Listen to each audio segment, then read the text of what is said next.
Dalam proses pemutahiran data partai politik berkelanjutan ini Pak, boleh diinfo Kak, langkah-langkah apa saja sih untuk persiapannya gitu? Langkah-langkah yang dilakukan KPU dan partai politik itu yang pertama pasti kita KPU mensosialisasikan, menyampaikan kepada seluruh peserta yang kemarin ya 2024 untuk mengupdate kembali.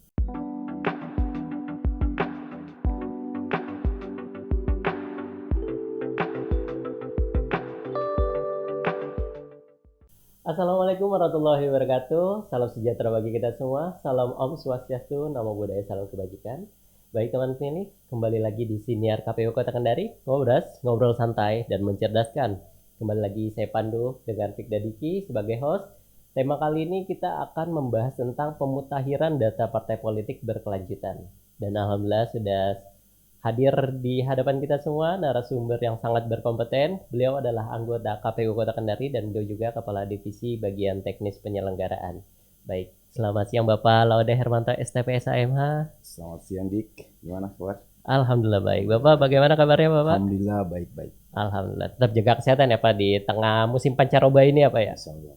Baik, tema kali ini cukup seru nih Pak. Pemutahiran data partai politik berkelanjutan. Saya mau nanya nih Pak, tujuan adanya pemutahiran data partai politik ini untuk apa gitu dan kenapa harus dilakukan secara berkelanjutan ya Pak? Iya. Jadi pemutahiran data partai politik berkelanjutan ini sebenarnya ini beranjak dari pemilu tahun 2024 kemarin ya. Artinya pasti setiap partai politik itu punya catatan-catatan penting terkait bagaimana pengorganisasiannya, bagaimana dengan kelembagaan, terus struktur kepengurusan, kemudian bagaimana dengan domisilinya.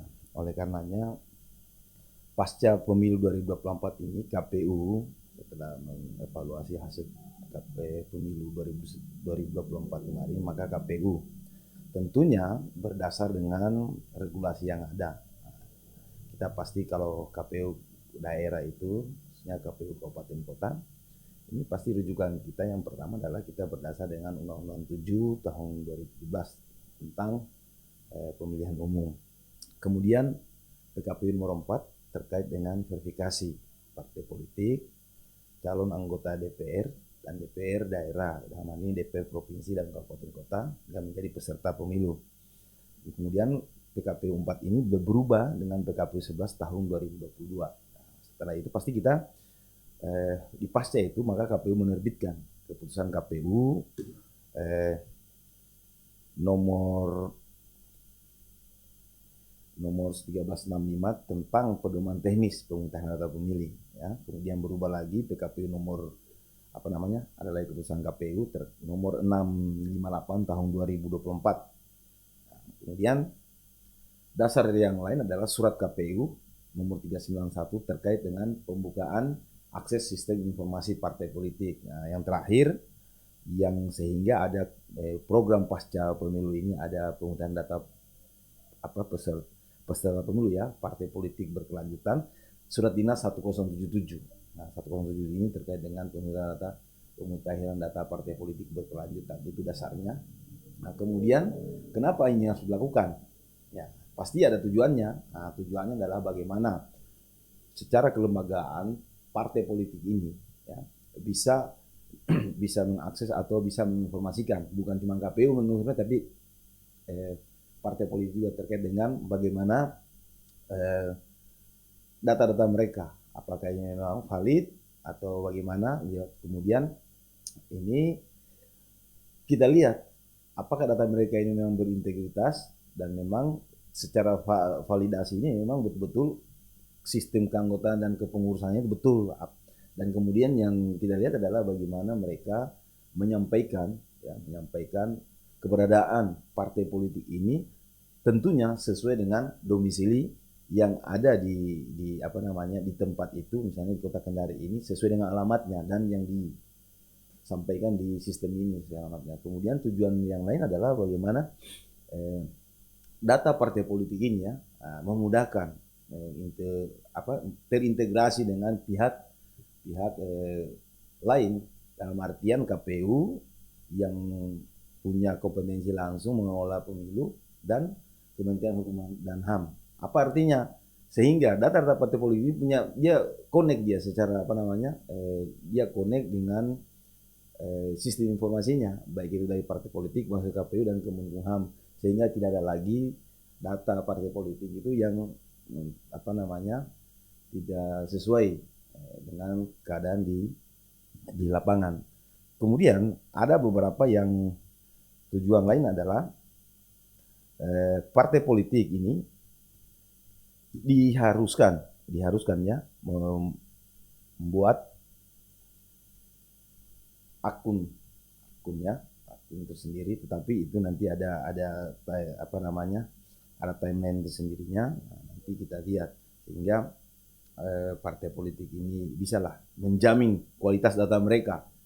Kemudian bagaimana data partai politik ini secara kelembagaan bisa diakses atau bisa dipertanggungjawabkan kepada publik. Nah, sistem informasi seperti ini, publik juga punya hak untuk melihat.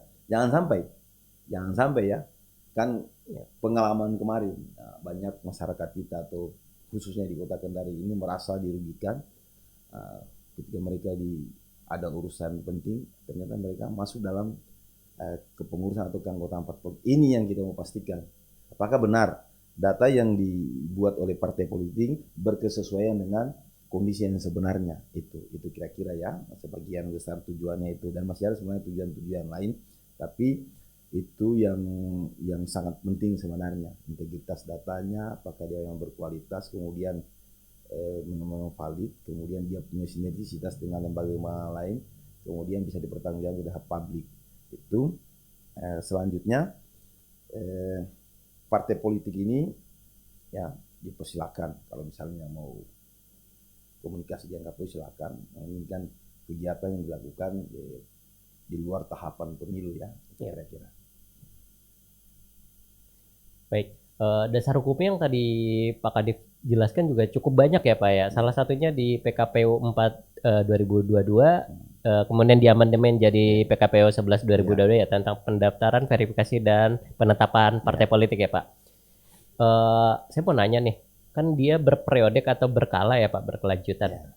Itu kapan saja ya Pak waktunya untuk pemutaran data partai politik?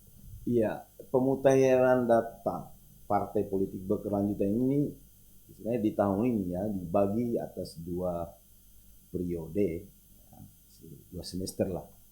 Di semester 1 itu Januari sampai Juni diberikan kesempatan terhadap partai politik ketika misalnya ada perubahan data secara keanggotaan atau kepengurusan atau apa saja, mungkin menyangkut keterwakilan perempuan atau ada anggota yang pindah antar partai A ke partai B atau mungkin anggotanya meninggal, kepengurusan yang meninggal, itu dipersilakan di episode di semester 1 ini antara Januari dan Juni. Dan ini kalau misalnya ada perubahan di situ ya di akhir Juni ya, di hari 3 hari kerja di akhir Juni itu, maka partai politik ini dipersilakan untuk menyampaikan KPU. Kemudian di semester 2 ini dimulai per bulan Juli ya sampai dengan Desember. Nah, ini dipersilakan. Karena sekarang ini kan 2025 ini Agustus sampai Desember nanti. Nah, bisa partai politik untuk menyampaikan ketika misalnya ada perubahan kepengurusan dan keanggotaan partai politik itu, kira-kira begitu. Dua tahapan ya. Dua tahapan ya Pak. Per semester berarti ya Pak ya. Per semester. Oke. Saya mau nanya juga nih, bagaimana tata kelola partai politik Pak biar datanya tuh efektif dan efisien? Iya. Tata kelola partai politik ini dalam mengelola datanya pastinya ini kan kita KPU ya. KPU itu berperan sebagai mediator ya. KPU itu memfasilitasi.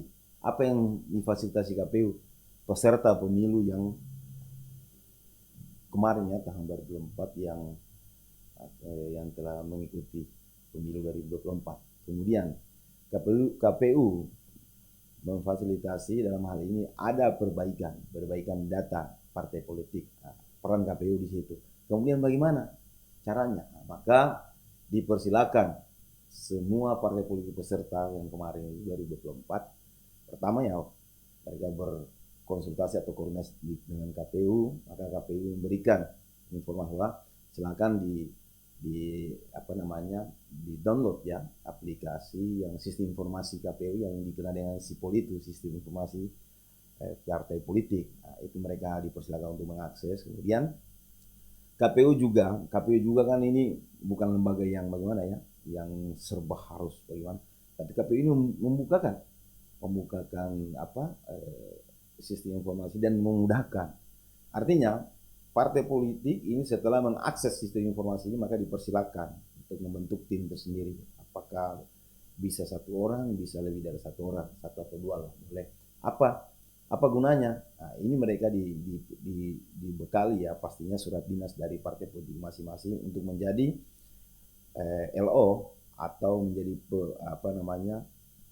anggota penghubung ya antara partai politik dengan KPU untuk melakukan koordinasi. Kemudian KPU memberikan ruang buat partai politik untuk ya setelah mengakses sistem informasi ini dipersilakan buat partai politik untuk membuka, kemudian mempersilakan lagi melakukan pengubahan, penambahan atau pencoretan. Apa yang diubah? Kemungkinan mungkin di periode di periode kedua ini Juli sampai Agustus mungkin ada pengurusnya yang meninggal, bisa diganti. Kemudian ada yang pindah, yang tadi saya katakan pindah dari partai A ke partai B, bisa dirubah. Kemudian bagaimana dengan keterwakilan perempuannya? Ya kan syaratnya dia bagaimana melihat keterwakilan perempuan. Nah, ini kalau misalnya ada yang berubah atau diganti kan ini sudah waktunya. Kemudian kantornya kan kemarin banyak ini ya, saya bicara pengalaman ini. Kemarin kita lakukan verifikasi, ternyata yang diupload di Sipol dengan kondisi yang sebenarnya itu berbeda. Ya. Berbeda, misalnya alamatnya dia, ternyata faktualnya kita cek, berbeda lagi nih. Nah, makanya ini kita pastikan teman-teman partai politik bisa lebih awal mendeteksi, kemudian lebih awal melihat, kemudian memeriksa kembali data-data mereka. Sehingga apa tadi saya bilang, datanya berintegritas, kemudian di kepesertaan di pemilu ke depan itu memudahkan mereka. Tujuan yang lainnya memudahkan mereka untuk melihat data-datanya. Dan KPU juga mungkin tidak secara kinerja, KPU juga ini sudah meringankan lah kerja-kerja KPU karena sudah lebih awal dilaksanakan oleh partai politik sendiri. Nah, itu mungkin selanjutnya setelah itu ya, setelah melakukan perubahan data partai politik ini di akhir periode 3 hari kerja ya, hari kerja ini bukan hari kalender, hari kerja dipersilakan untuk disetorkan ke KPU, tentunya melalui petugas narahubungnya ini ya, atau yang disebut dengan LO. Dipersilakan 3 hari sebelum hari kerja, jangan lewat 3 hari di penghujung, di akhir tahapan tadi yang dimaksud, kira-kira seperti itu. Oke, siap. Berarti tetap harus ada cross check juga ya Pak ya, terkait data yang dilampirkan dengan alamat yang domisili aktualnya juga ya Pak ya? Ya, kita KPU pasti memastikan itu. Nah, setelah mereka setorkannya maka kita punya kewajiban memeriksa kembali, memverifikasi secara administrasi, baik itu di sistem informasi partai politik kita pastikan, kemudian secara faktual kita pastikan benar enggak ini. Ya, bahkan kita ambil uji sampel keanggotaan ini, kita tanya, ya, kesesuaian KTP-nya benar nggak dia domisili, dia betul-betul sesuai dengan kesadarannya dia menjadi anggota atau pengurus partai politik ini. Kira-kira itu peran-peran KPU ya, KPU dalam hal pemutahiran data partai politik berkelanjutan ini. Oke, siapa? Dalam proses pemutahiran data partai politik berkelanjutan ini Pak, boleh diinfo Kak? Langkah-langkah apa saja sih untuk persiapannya gitu? Ya, sebenarnya tadi saya katakan bahwa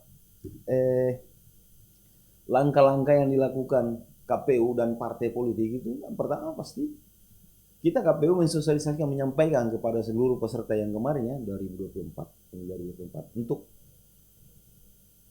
mengupdate kembali data data keanggotaan kepengurusan bahkan domisili partai politik itu, sampaikan kepada, kemudian memfasilitasi, ya, langkah selanjutnya memfasilitasi partai politik tadi untuk mengakses sistem informasi tadi yang disebut dengan SIPOL. Kemudian setelah mereka bisa akses, membuka, setelah itu mereka partai politik yang menjadi peserta ini dipersilakan apakah mengubah, menambahkan, menghapus, dan meng-cross check bagaimana keterwakilan perempuannya, kemudian tempat domisili partai politik itu apakah berkesesuaian dengan yang dimasukkan di dalam sistem informasi dengan kondisi yang sebenarnya. Itu tadi yang sampaikan. Sehingga tujuan tadi dicapai, bahwa kedepannya ketika mereka masuk di tahapan verifikasi partai politik, karena ini tahapan awal ya, tahapan awal, secara faktual mereka juga merasa tidak capek lagi ya, karena lebih awal sudah dikerjakan, sehingga data mereka itu berintegritas. Dan karena ini melalui sistem atau melalui aplikasi yang tentunya data-data ini dia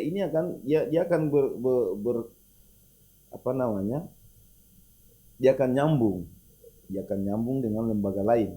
Dalam hal tadi sampai KPU dan Kemenkumham. Dalam artian apa? Kenapa harus Kemenkumham? Karena salah satu syarat ya partai politik dikatakan dia sebagai partai politik harus mendapatkan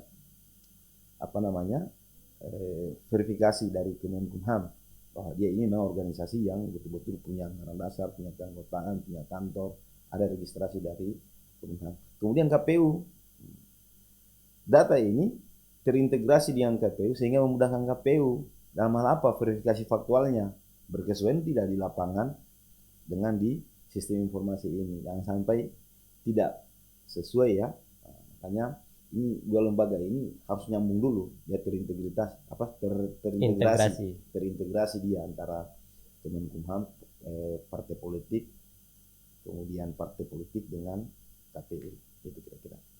Baik, dalam langkah-langkah yang sebutkan tadi Pak, kira-kira kayak data-data fiktif yang sebelumnya disampaikan juga gitu Pak, itu menjadi tantangan tersendiri tidak dalam pemutahiran data partai politik ini Pak?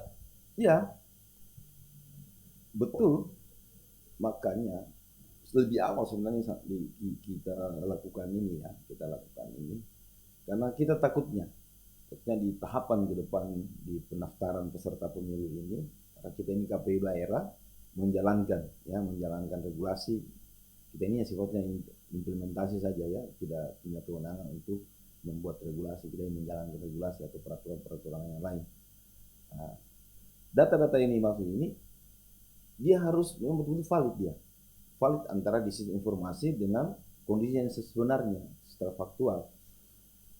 Kalau bicara pengalaman di pemilu-pemilu sebelumnya ya, nah ini kan banyak data partai politik itu bukan cuma fiktif, tapi ada data ini ganda.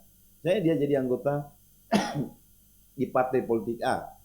Begitu kita melangkah di partai politik B, ada anggota partai politik A yang masih kan anggota partai politik B. Begitupun sebaliknya, banyak ini. Ya bagaimana ya? Saya kurang tahu bagaimana dalam hal perekrutan keanggotaannya.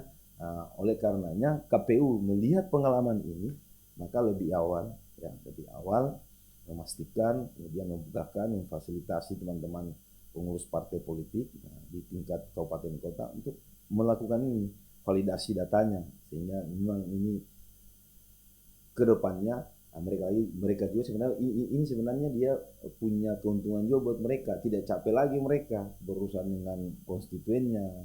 Begitupun KPU tinggal melihat kembali, kemudian verifikasi dengan catatan sampel-sampel ini kita tunggu regulasinya berapa yang sudah kita verifikasi, kita tunggu bagaimana mekanisme ke depan, kira-kira gitu. Oke baik Pak, sebelum saya tutup nih Pak, boleh diinfokan closing statement-nya Pak? Iya, kami KPU Kota Kendari sebenarnya membuka peluang sebesar-besarnya buat teman-teman pengurus partai politik, karena pemutahiran data partai politik berkelanjutan ini bagi atas 2 semester. Mungkin semester 1 kemarin antara Januari sampai Juni belum ada yang melakukan perubahan data-data.